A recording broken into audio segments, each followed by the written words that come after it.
Hello. Hi. You got jumped in. I'm Michael Snyder. This is Kay Snyder, and this is Living Better Together. And we've been talking. We started last 2 weeks ago. We missed last week. It's her fault.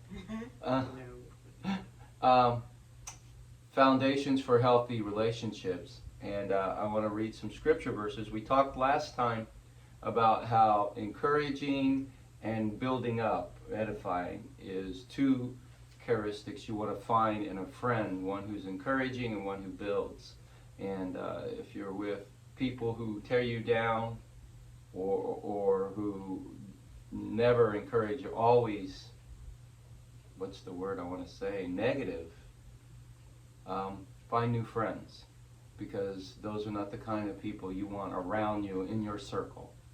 Another person you might want in your circle, or kind of person you want besides someone who edifies and encourages, we find in Proverbs 17:17. Some of you could probably quote it as soon as I say it. A friend loveth at all times, and a brother is born for adversary. And so I think the next quality, and the word loveth can mean a lot of things, I take from that is loyalty. Somebody who's loyal, even if things are not going well, even if you've done something wrong, they're still with you. I remember a pastor friend of mine. He was my pastor. He was my boss. And people were upset with me about him and said that I was loyal to a fault. I think that's what a friend is. No matter what he had said, no matter what he had done, and no one knows what kind of conversations him and I had personally, even if I disagreed with him, that was my friend. And I may not be able to defend what he said or what he did, but I can defend him as a person and be there for him as a person, while everyone else would flee away, because I loved him. And I think that's the kind of friends, I know that's the kind of friends or friend everyone needs. Like the Bible said, a friend loveth at all times, no matter what the person has said or done. I got one more verse, and then you can jump in anytime you want. And you said this guy's name was? Oh, Help me. Onesiphorus. Onesiphorus. Yes. Onesiphorus. My professional Greek interpreter. Onesiphorus. The Lord gave mercy unto the house of Onesiphorus, for he oft refreshed me and was not ashamed of my chain. And this is Paul writing. And he said, this friend did not desert him when he went to jail. That was the thing. Paul had an awesome following, and everyone wanted to be around Paul when he was the next hot preacher, the next hot thing. But as soon as the Roman government got involved and imprisoned him, everybody forsake him, except for a few. Those were his real friends. Those were the people who really loved him. And he said that often this friend refreshed him and made him feel better. You ever have a person like that in your life where them just showing up and being there just made you feel better in your soul and as a person? No matter what you're going through. Here he is, he's in jail. The Bible even talks about how he's chained to a Roman guard all the time. And here's this friend who was always there to encourage, to build, and never disappeared when it got bad and rough. And even, in some ways, put their own life on the line, because Paul ends up getting beheaded. And these people were known to be associates of Paul, and so therefore it could have turned bad for them too. And so that's a friend and a foundation that you can have a friendship on, somebody who's edifying and building you up, encouraging you, and when you do mess up, or when you do fail, they're still there. And that's who you should be looking for, and that's when you know you have a true friend. Well, your first scripture talked about a friend loveth at all times. So we know that love is a choice. It's not a feeling. Because our feelings are all over the place and up and down. Can't really trust your heart. You have to just know it's a choice. So whether it's a friend or you're in a relationship with somebody that you love, like a husband and wife or a girlfriend, boyfriend, that's a choice for them. Like you were saying, how, somebody messes up, somebody makes a mistake, somebody says something. You talk through it, you process through it, but you know what? I still love them. They're still my friend because you're choosing to be there for them regardless of what they say, regardless of what they do. I mean, if it's to the point where you need to put boundaries, but you're still there as a friend, those boundaries are still saying, you know what, I still care about you, I still want to be there with you and for you, but we need boundaries because, boundaries are always there to help somebody. But the biggest thing is just knowing, that if you love somebody, it is a choice. And if somebody's going to be there with you and for you and encouraging you and supporting you, that is the type of friend that you want. And when you're in a husband and wife situation, they need to be your friend first, so there again is your friendship and you're choosing to love that person. We get to know each other as friends first before the romance comes in, so you have that foundation of a friendship. And again, you're choosing to be there to encourage, to support in the good or bad times. That's only going to help your relationship to become stronger and your friendship to become stronger. I know that refreshing thing. Kay, we don't work at the same place, but she comes to my work where I am. She has some clients that we have in common together. She's more independent. I'm more of a in the spot. And whenever Kay shows up, I've gotten to where I even say, "There's my smile," because that's how I feel inside. I want to smile. And sometimes the clients know that Kay's there. I swear, as soon as she steps through the door, they're running to tell me, "Your wife is here, your wife is here." And as soon as I hear those words, I'm refreshed because that's my friend. And I know that no matter how my day's going, and she's going to be there, and that's my smile. And here's what I always tell people. People start out in relationships, would say being boy and girl, right? But any kind of friendship. The first time one of them makes a mistake, the first time one of them hurts each other, and how they handle that'll determine from then on what kind of relationship they have. If it's true friendship, I may not be able to defend, condone, or accept what you've done, but I still accept you. And that's the biggest thing, is that acceptance, because we want to be accepted, right? We want to be accepted whether we do something right, do something wrong, especially when we do something wrong. We're looking for somebody to still say, "You know what, Kay, okay, I get it. Let's process. Let's see what else you could have done differently moving forward. All right, Michael, I get it. What could you have done differently? But we're going to move forward." I would say mostly we hear that one. "Okay, Michael, I know what you did and why you..."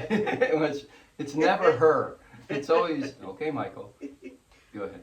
So, but yeah, that acceptance that Michael brought up, that is the truth, because we want to be accepted, and when you're of God, He accepts you regardless.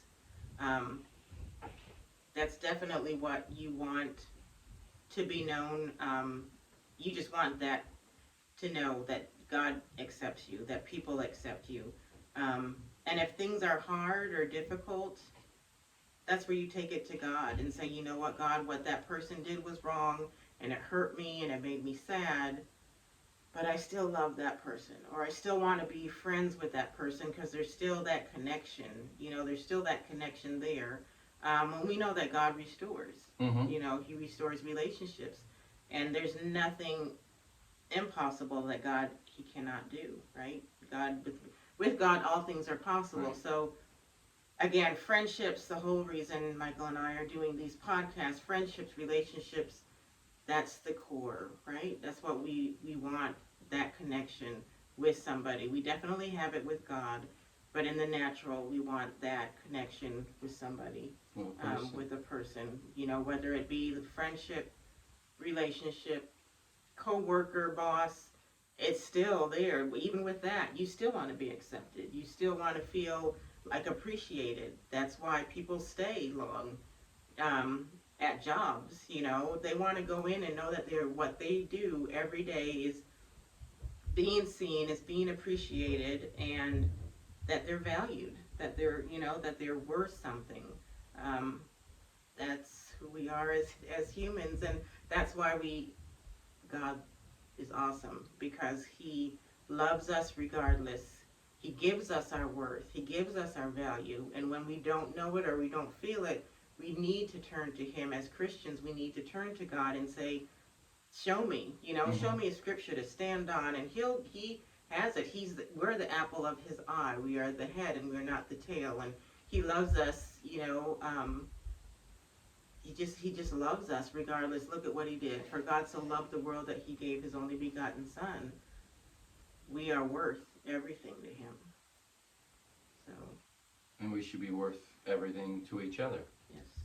Yeah. And that, I believe, those three things that we brought up, and we could just, I call it loyalty, we could call it acceptance, but I think those are the first three things to any relationship you gotta have, even in a marriage or a friendship, is somebody who's going to encourage you, someone who's going to build you up, and somebody who's going to be there, loyal to you, accepting, values you, even when you're not worth it at the time, or you're not worth it. What's the word I want to say? Well, you may not,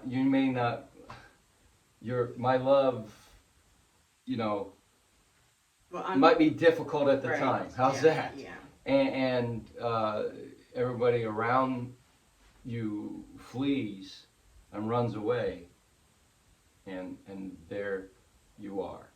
And that's the mark of a true friend, true love.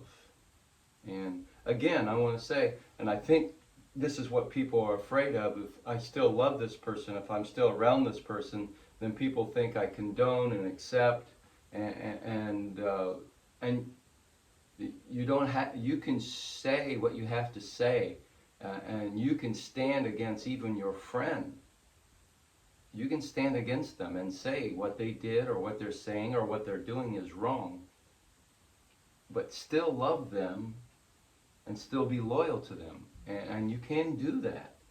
And I know I have done it myself, and I've had people do it for me. This same person, this same pastor friend, there are all kinds of people out there that should say that, I shouldn't be in the ministry, I shouldn't be this, I shouldn't be that, and all this. But whenever I need him, whenever anything, even, I'm sure people ask him, why are you still loyal to him? Why do you still support him? It's because that's my friend. And there's nothing better than that, to know when you come home, I'm talking marriage now, there's my friend. And I had a bad day, and I wrecked the car. But, if you wreck the car and you have a bad day, I'm not afraid to tell her. I'm not afraid to tell her because she might get upset that I wrecked the car, but she's still, at the end of the day, going to love me, still give my hugs, still give me kisses, and that's fine. And that's what we're all looking for, right? I really do believe that. And so that's all I got for Foundation for a Healthy Relationship. You got anything else?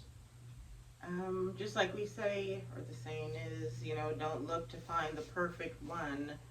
You be that perfect one. And it's not even perfect. You be the one that people will be excited to have as a friend. And you be the one that people, person should be excited to have as a future spouse.